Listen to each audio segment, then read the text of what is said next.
حضرت علی کہتے میری نبی پاک نے ڈیوٹی لگائی، فرمایا علی جا ساری برادری کو بلا کے لا۔ آپ فرماتے ہیں 10-11 سال کا مبلغ گلیوں میں پھرنے لگا، 10-11 سال کا مبلغ، یہ دیکھیں کہاں دوستی کا آغاز ہوتا ہے۔ کہتے ہیں میں پہلے دن نکلا اپنے رسول کے کہنے پر، میں 10-11 سال کی عمر میں دین کے لیے نکلا، اور پھر وہ 10 سال میں نکلے تو بدر سے لے کر احد تک، حنین سے لے کر خیبر تک، اور مدینے سے لے کر کوفے کی جامع مسجد کی شہادت تک جناب علی دین کے لیے نکلے ہی رہے۔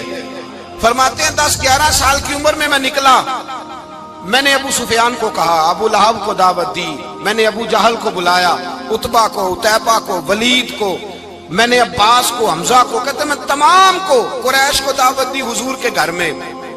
نبی پاک نے کھانا کھلایا، اور کھانا کھلا کے نا حضور نے نظر ڈالی، فرمایا میری برادری والوں، میرے چچاؤ، میرے عزیزو، اس لیے بلایا ہے کہ میں اللہ کا رسول بن کے آیا ہوں، میں نے ساری دنیا کو لا الہ الا اللہ کا پیغام دینا ہے، میری مدد کرو، میرے ساتھ چلو، میرے ساتھ تعاون کرو، آؤ نکلو چلے، اٹھو میرے ساتھ۔ کہتے کھانا کھاتے وقت تو گفتگو سارے کر رہے تھے، اس وقت تو پرجوش تھے، چوری کھانے وقت تو سارے تیار تھے، جب کہا خون دینے کی باری آئی ہے تو چپ کر گئے، خون دینے کی باری آئی ہے تو چپ کر گئے، جسے زندگی ہو پیاری وہ یہیں سے لوٹ جائے، میرے قافلے میں شامل کوئی کم ظرف نہیں ہے، کہا چلو میرے ساتھ اٹھو۔ تو حضرت علی کہتے ہیں حضور ایک ایک کا چہرہ دیکھتے، ایک ایک کو پکارتے، تو چل پر کوئی آواز نہ دیتا۔ کہتے جب میں نے حضور کے چہرے پر ہلکی سی پریشانی دیکھی، مولا علی عمر 10 سال 9 سال، کہتے میں نے ہلکی سی پریشانی دیکھی تو میں کھجور کھا رہا تھا، میری نظر پڑی تو میں نے کھجور بھی پوری نہ کی، میں پیچھے بیٹھا تھا، بچہ جو تھا پیچھے بیٹھا تھا، پیچھے۔ کہتے مجھ سے رہا نہ گیا، میں اٹھا، قد پہلے چھوٹا تھا، عمر تھوڑی تھی، میں نے ایڑیاں اٹھا لی، پنجوں کے بل کھڑا ہو گیا، اور یوں دونوں ہاتھ فضا میں بلند کر کے کہا، میں نے کہا یا رسول اللہ یہ نہیں چلتے تو نہ چلے، انا حافظو کا یا رسول اللہ، انا ناصرو کا یا رسول اللہ۔ حضور آپ میدان میں نکلے، جہاں بھی ضرورت پڑے گی علی آپ کی حفاظت کرے گا، حضور آپ میدان میں نکلے، دین کو جہاں بھی ضرورت پڑے گی علی اکیلا آپ کی مدد کرے گا، آپ نکلیے۔ حضرت علی فرماتے ہیں 10 سال کی عمر میں میں اپنے رسول کے ساتھ نکلا۔ آج بڑی بڑی کوٹھیاں ہیں پیروں کی، علماء کی، اور جو زیادہ علی علی پکارتے ہیں وہ ذکر کرنے کے زیادہ پیسے اکٹھے کرتے ہیں، وہ بیچتے پھرتے ہیں ذکر اہل بیت، بکتا پھرتا ہے، اور اس قدر زیادہ ظلم کرتے ہیں کہ اہل بیت کا نام لے کر صحابہ کرام علی رضوان پہ تان کرتے ہیں، رسول اللہ صلی اللہ علیہ وسلم کے غلاموں پہ معاذ اللہ تان کرتے ہیں۔ سنو مرحب مقابلے میں آیا، مرحب۔ حضرت علی رضی اللہ تعالیٰ عنہ فرماتے 1000 کے مقابلے میں وہ لڑا کرتا تھا، میرے مقابلے میں آیا تو کہنے لگا بھتیجے تجھے پتہ ہے میں مرحب ہوں، میں مرحب ہوں، تجھے پتہ ہے کیسے مقابلہ کرو گے، تمہیں پتہ ہے؟ حضرت علی کہنے لگے مجھے تیرا نہیں پتا، مجھے تو اپنا پتا ہے۔ کہا آپ کون ہے؟ فرمانے لگے انا اسد اللہ و رسولہ، مجھے پتا ہے کہ میں خدا کا بھی شیر ہوں، محمد مصطفیٰ کا بھی شیر ہوں، تم مقابلے میں تو آ، میدان لگے گا تو پتہ چلے گا۔ جب میدان لگا تو حضرت علی نے ایک ضرب لگائی تلوار کی، زیادہ نہیں، ایک ضرب لگائی، ایک ضرب لگائی تو کہتے ہیں اس کا سر بھی کاٹا، گردن بھی کاٹی، وجود بھی کاٹا، اور اتنی زور سے تلوار ماری کہ اس کے گھوڑے کے بھی 2 ٹکڑے ہو گئے۔ حضور نے کیا فرمایا؟ علی کی تلوار کا ایک وار دان میں، ایک وار علی کی تلوار کا، فرمایا 2 جہاں میں اگر سارے لوگ نفلی عبادتیں کرے تو علی کو اللہ پھر بھی زیادہ درجہ عطا فرمائے گا، ساری دنیا کی عبادتوں سے زیادہ درجہ لے گیا، ایک تلوار چلا، ایک تلوار چلا۔ اور جب خیبر کا دن آیا، کئی دفعہ صحابہ کہے فتح نہیں ہوگی، میرے رسول نے فرمایا سویرے میں جھنڈا دوں گا، اور جس کو دوں گا اسے اللہ فتح دے گا۔ حضرت سیدنا ابو ہریرہ کہتے ہیں میں نے کان میں پوچھا، میں نے کہا حضور وہ کون ہے جس کو آپ جھنڈا دیں گے؟ چلے مجھے کان میں بتا دے وہ کون ہے۔ تو حضور نے فرمایا اس کا تعارف یہ ہے کہ وہ خدا سے بھی پیار کرتا ہے، محمد مصطفیٰ سے بھی پیار کرتا ہے۔ حضور کوئی ایک تعارف اور، تو حضور نے فرمایا خدا رسول بھی اس سے بڑا پیار کرتے ہیں۔ حضرت علی صحابہ کہتے ہیں سارے منتظر رہے، حضرت عمر کہتے ہیں میں سویا ہی نہیں ساری رات، کہ میرے ہاتھ جھنڈا آنے والا، سویرے مجھے ملے گی فتح کی نوید اور خوشخبری۔ فرماتے ہیں میں سویا ہی نہیں، تو حضرت علی سے پوچھا آپ کدھر تھے؟ جناب علی شیر خدا رضی اللہ تعالیٰ عنہ فرماتے ہیں میں تو اپنے کمرے میں سو رہا تھا، میری تو آنکھوں میں تکلیف تھی، میں سویا ہوا تھا، پتہ کیا بنا، کوئی آیا لے کے چلا گیا، کوئی عمر بھر بھی نہ پا سکا۔ میرے مولا تجھ سے گلا نہیں، یہ تو اپنا اپنا نصیب ہے۔ حضور سید عالم صلی اللہ علیہ وسلم نے فرمایا این علی ابن ابی طالب، علی ابن ابی طالب کو بلاؤ۔ حضرت علی رضی اللہ تعالیٰ عنہ آئے تو آنکھوں کے اوپر ہاتھ رکھے ہوئے کہ یا رسول اللہ میری آنکھوں میں درد ہے، فرمایا ہاتھ پیچھے کر، اللہ نے تیرے ہاتھ پہ فتح لکھ دی ہے، پیچھے کر ہاتھ۔ حضرت علی کہتے ہیں حضور نے لعاب دہن لگایا میری آنکھوں پہ، مجھے پہلے سے بھی زیادہ بہتر نظر آنا شروع ہو گیا۔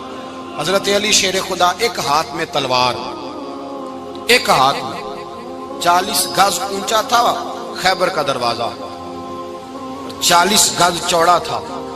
حضرت علی شیر خدا کہتے ہیں میں اللہ اکبر کے نعرے لگاتا میدان میں گیا، اللہ اکبر کے نعرے۔ میں رسول اللہ کا بھیجا گیا تو میں شان سے گیا کہ میں نے سیدھے ہاتھ میں تلوار تھی، الٹے ہاتھ سے پکڑ کے میں نے 2-3 دفعہ دروازے کو ہلایا اور اللہ اکبر کہہ کہ جب میں نے پھینکا تو 40 گز دور جا کے گرا۔ 40 حضرت علی نے نا کوفے میں دعوت کی لوگوں کی، جب آپ امیر المومنین تھے دعوت کی، سب لوگ آئے، ایک نوجوان آیا جس نے شورا سنا تھا پر حضرت علی کو دیکھا نہیں تھا، اور حضور نے فرمایا نظر الی وجہ علی عبادہ، میرے علی کا چہرہ دیکھنا بھی عبادت ہے۔ تو ایک صحابی نے کہا حضور جو نہ دیکھ سکے، فرمایا ذکر علی عبادہ، ان کے لیے علی کا ذکر کرنا عبادت ہے، علی کا تذکرہ کرنا بھی ان کے لیے عبادت۔ حضرت علی کو دیکھا نہیں تھا، جوان کہتا جب میں آیا نا میں نے لوگوں سے پوچھا وہ بوڑھے مولا علی کدھر ہے جنہوں نے خیبر کا دروازہ توڑا تھا، بڑی شہرت ہے، کدھر ہے؟ کہتے حضرت علی صاحب نے بیٹھے تھے، مجھے کسی نے کہا وہ بیٹھے ہوئے۔ میں گیا تو حضرت علی اخروٹ کھا رہے تھے، تو پورا زور لگا رہے ہیں تو اخروٹ کوئی نہیں ٹوٹتا، پورا زور 2-3 دفعہ، کبھی اس دانت میں کبھی اس دانت میں، ٹوٹتا ہی نہیں۔ کہتے میں ہنسنے لگا تو حضرت علی نے مجھے پاس بلایا، کہا بیٹے ادھر آ۔ تو میں گیا تو کہنے لگے کیا سوچ رہا ہے؟ کہتے میں ڈر گیا، میں نے کہا حضور کچھ بھی نہیں۔ لیکن نہیں جو سوچ رہا تھا تو بتا۔ میں نے کہا نہیں کچھ نہیں۔ فرمانے لگے میں بتاؤں تو کیا سوچ رہا تھا؟ بتاؤں؟ کہ حضور بتائیے۔ آپ فرمانے لگے تو سوچ رہا تھا بابے سے اخروٹ تو ٹوٹتا نہیں، خیبر کیسے توڑ دیا تھا؟ تو سوچ رہا تھا کہ اس سے اخروٹ تو ٹوٹتا نہیں تو خیبر کیسے توڑا تھا؟ فرماتے ہیں میں نے کہا میں یہی سوچ رہا تھا۔ یہ جب عرض کیا نا تو فرماتے ہیں شیر خدا کا رنگ ہی بدل گیا، پہلے مسکرا رہے تھے پھر انداز بدل گیا۔ انہوں نے اپنے منہ سے وہ جو خروٹ لگا تھا جھاڑا، ہاتھ یوں جھاڑے، امامہ سیدھا کیا اور فرماتے ہیں شیر خدا بن کے بیٹھ گئے، کہنے لگے بیٹے اخروٹ کو چھوڑ، کوئی خیبر آ تو لا، میں ابھی بھی توڑنے کو تیار ہوں، خیبر کوئی ہے تو لا، میں ابھی بھی توڑنے کو۔ دیواریں ہلتی رہتی ہیں اور در کانپ جاتا ہے، علی کا نام سن کے اب بھی خیبر کانپ جاتا ہے، میں تو اس کو چھوڑ اخروٹ کو تو لا۔ کہتے ہیں میں نے کیفیت دیکھی تو حضرت علی کا تو رنگ ہی بدل گیا۔ میں نے کہا واقعہ یہ توڑ ڈالیں گے، یہ خیبر آج بھی یہ توڑ ڈالیں گے، کیفیت ہی بدل گئی۔ فرماتے ہیں شیر خدا مسکرائے، کہنے لگے بیٹا ڈرنا، مسئلہ سمجھ۔ کہا حضور کیا ہے؟ آپ فرمانے لگے اخروٹ میں جسم کی قوت سے توڑ رہا ہوں اور خیبر میں نے اپنے ایمان کی قوت سے توڑا تھا۔ میرے ایمان میں آج بھی بڑی قوت ہے، آج بھی اگر کفر للکارے گا، آج بھی اگر دین کا دشمن للکارے گا، علی کا جذبہ جہاد آج بھی بڑا جوان ہے، غیرت ایمانی آج بھی بڑی، دین کے ساتھ وفا کا رشتہ آج بھی بڑا میرا جوان ہے۔ تو بتا کو خیبر توڑنا ہے تو حضرت علی شیر خدا، ہر جگہ قربانی حضرت علی کی۔ جب مدینے میں نا حضور نے سب کو انصار اور مہاجرین کو بھائی بھائی بنا دیا تو حضرت علی چپ کر کے کھڑے ہیں۔ حضور نے فرمایا کیا سوچ رہے ہو؟ کہا حضور مجھے بھی تو کسی کا بھائی بنائے نا۔ حضور نے فرمایا انت اخی فی الدنیا والآخرہ، تو دنیا میں بھی میرا بھائی ہے، آخرت میں بھی میرا بھائی ہے۔ امام راضی نے لکھی ہے ایک بات، بڑی عجیب بات لکھی۔ امام راضی کہتے ہیں زمین پہ نبی پاک نے حضرت علی کو بھائی بنایا تھا تو آسمانوں پہ جبریل امین نے حضرت میکائیل کو بھائی بنا لیا۔ تو رب کریم نے پوچھا کیوں بھائی بن گئے ہو؟ کہا تیرے محبوب کا جلوہ دیکھ کے بن گئے۔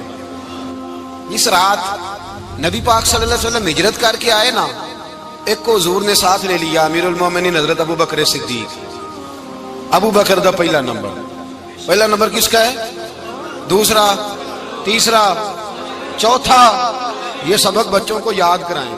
اب ہمارے لوگ مسئلے بھی قوالوں سے پوچھنے لگ گئے، فتویٰ بھی قوال کا چلتا ہے، اللہ ہی خیر کرے۔